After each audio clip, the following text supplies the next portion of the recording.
Hello, I'm live. So, if you're watching me for the first time, I'm coming on live because I'm doing a challenge. And instead of doing the challenge for the sake of doing a challenge, rather do it more meaningfully for myself and leave a digital journal for myself. And if you're watching this, I would also like to make it more meaningful for you as I journal, do a digital journal of my learnings or stories. I would like to share it with you as well for coming on live with me.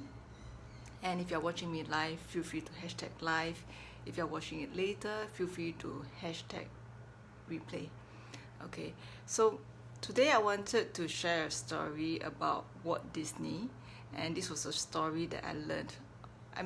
I was on my own coaching call, and I also shared it with my clients, and it was really good because literally after telling the story of Walt Disney, jaw drop, like literally jaw drop. I could see the faces of my clients and the jaw drop.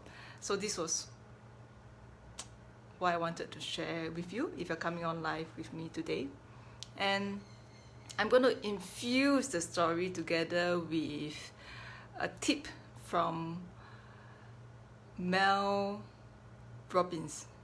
Yeah, I always get confused with Mel Gibson. Okay, so there are days whereby you wake up and you feel like you don't really want to do anything. Hey Charles, nice to have you with me. And there are days whereby you wake up and you don't feel like you want to do anything. And Mel Robbins has a tip. You think of a space shuttle getting ready to go into the outer space, and it's a countdown, like 10, 9, 8. By the time it's go 3, 2, 1, what do you expect? The space shuttle to take off, right? So Mel Robbins has a tip whereby there are days whereby you feel like you don't feel like doing anything. Do a countdown, 5, 4, 3, 2, 1, up, and you're good to go. Okay, so I'm going to infuse this with my story of Walt Disney.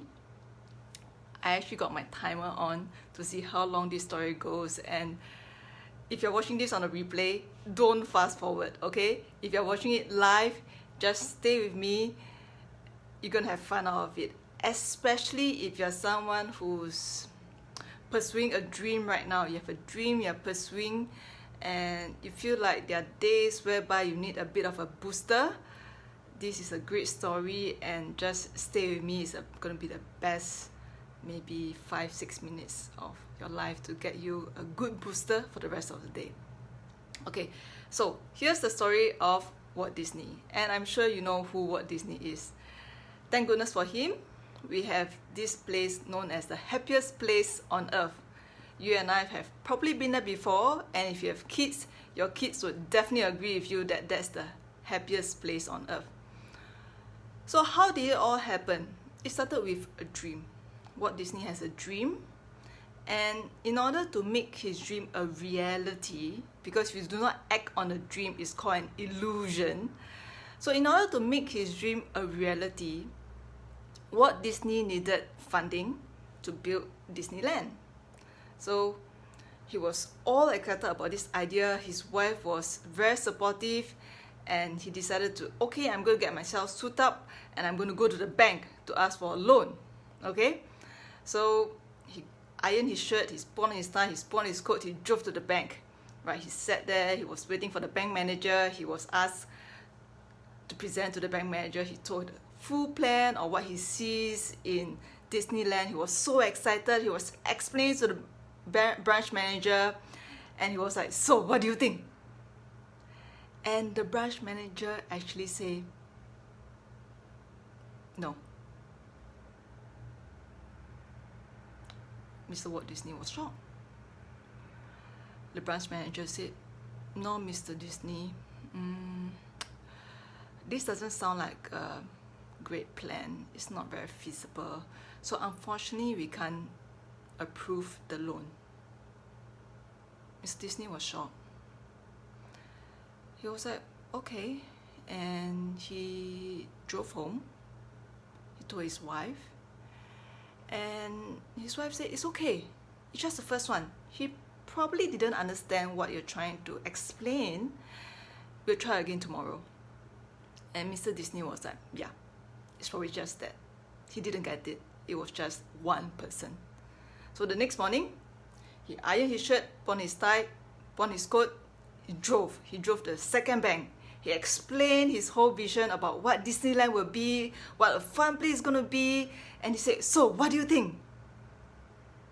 And the branch manager looked at Mr. Disney and said, no. Mr. Disney was shocked. He drove home. He told his wife, it's a no again. And the wife said, it's okay, we can try again. There are plenty of banks out there. We're going to try again tomorrow, okay? Have some dinner, have a good rest. You're going to try all again tomorrow. It'll be fine. Mr. Disney agreed. He was a bit disheartened. He flipped the papers and he started to look for what other banks could go to. The next morning, he was feeling a bit sluggish and he was going, do I really want to go to another bank? So here's a tip. He used the Mel Robbins tip. 5, 4, 3, 2, 1. He jumped out of bed, he ironed his shirt, put on his tie, put on his coat, drove. He drove to the bank, he presented to the bank, and the bank manager said, no. So he drove to another bank. The bank manager says no. And he drove to another bank and he got another no. By now it's the 10th bank. He drove home. He went to his wife and said, it's a no again. The wife said, it's okay. 11 is a charm. It's going to happen on the 11th time.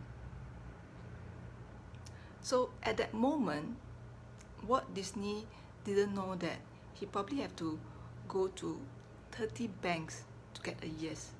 But at that point in time, when the 11th bank said no, he was already flattened. So he continued the next morning. 5, 4, 3, 2, 1. He gets out of bed, ironed his shirt, put on his tie, put on his coat, drove his car, went to the bank, presented to the bank said no. He went to another bank, the bank said no. A few days later, he went to another bank, the bank said no. Now it's really the 20th bank that has said no to his idea of Disneyland. And he was like, should I go on? The next morning, he woke up.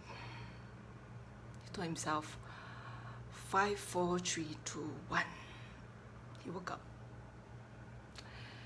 He said, this is it. This is the 22nd bank I'm going to. He has to work. He ironed his shirt. Actually, he didn't even have to iron. It was a brand new shirt. He ironed it so many times that he needed a brand new shirt. He put on his shirt, put on his tie, put on his coat.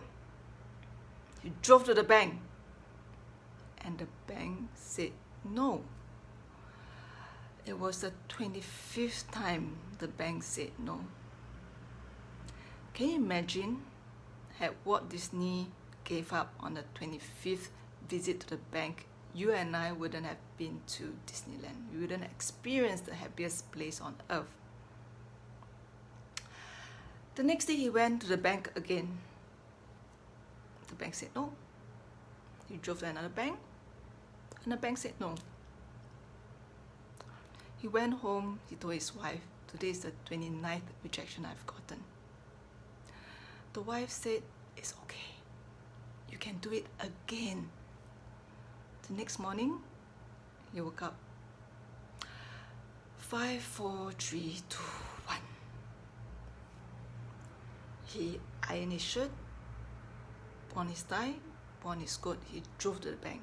He was sitting there, waiting to be called in by the bank manager. He sat there. He presented as best as he could. This is the 30th time. He said, "So, bank manager, what do you think about this idea about Disneyland?" He looked at Mr. Disney and said, "Oh my goodness, this is such a brilliant plan. We're going to approve your loan application right now." Mr. Disney was like, "Really? Are you sure? Am I in a dream? Could you pinch me? Really?" "Yes, absolutely. I think it's a fantastic idea. And when it opens, invite me. I do want to have some fun at the Disneyland that you've mentioned." Disney was shocked. He was simply over the moon. He was like, "I'm so thankful for this. Like, thank you, thank you, thank you." He drove home. He told his wife he was simply over the moon. He was like in cloud 9. He got the loan application. My goodness. If you're still watching this story went on for about 9 minutes. So, this is the jaw-dropping part. When my clients were listening to me telling this story, they were like, "Where are we going with this?" I didn't preempt them at all. They were just sitting there patiently watching, although I guess the patience was running out. Somewhere in the middle of the story, I said that Walt Disney needed to go to 30 banks to get a loan application in order to build Disneyland. But the truth is, he had to go to 300 banks. Like, can you imagine if you're sitting here watching this story, 10 minutes have gone past and like wondering, where am I getting? What's going to happen? Like, if that patience was running out, can you imagine if you're really in Walt Disney's shoes? Every day you're going to the bank, 300 banks. I mean, let's assume he went to one bank a day. That was almost a year. Presenting an idea and getting a no every single time. How many people would have done that? You know? So listening to that story definitely give a booster to myself, or if you're on the journey whereby you're pursuing a dream and it hasn't become a reality yet, it's fine, right? Because not many people understand your dream, just like the 299 bank managers who didn't understand Mr. Walt Disney's dream. They couldn't see it. But if they couldn't see it, doesn't mean that it's not real. You see, a fact is due to a belief that many people believed in. It took time. If you have a dream and you feel like, when is that dream coming true? It will, as long as you believe in it. And in my upcoming masterclass, I'm going to share the self-fulfilling prophecy. Some may feel like the word prophecy, it sounds so mystical, it sounds so exclusive, it sounds so special. It evokes a different feeling to it. And what if you are the one who's writing that prophecy? And you can actually have that prophecy come true. That's an idea. So I hope if you're watching this and you have a dream that you're pursuing, I hope you get inspired by Mr. Walt Disney's persistence. And definitely he had great support from his wife. And if you're someone on the journey, you probably understand and appreciate that it's important to be within a group of like-minded individuals. We might take it for granted. I used to take it for granted. I think that, oh, I can do it all on my own. It's okay. I don't need anyone.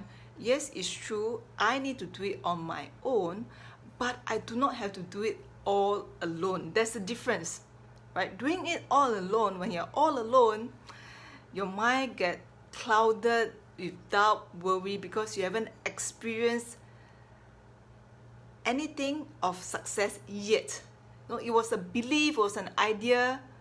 It hasn't manifest or become a physical result that you can see, can touch, can feel. So it's like driving alone. It's really dark, there are no lights, and you're wondering, am I still on the right road?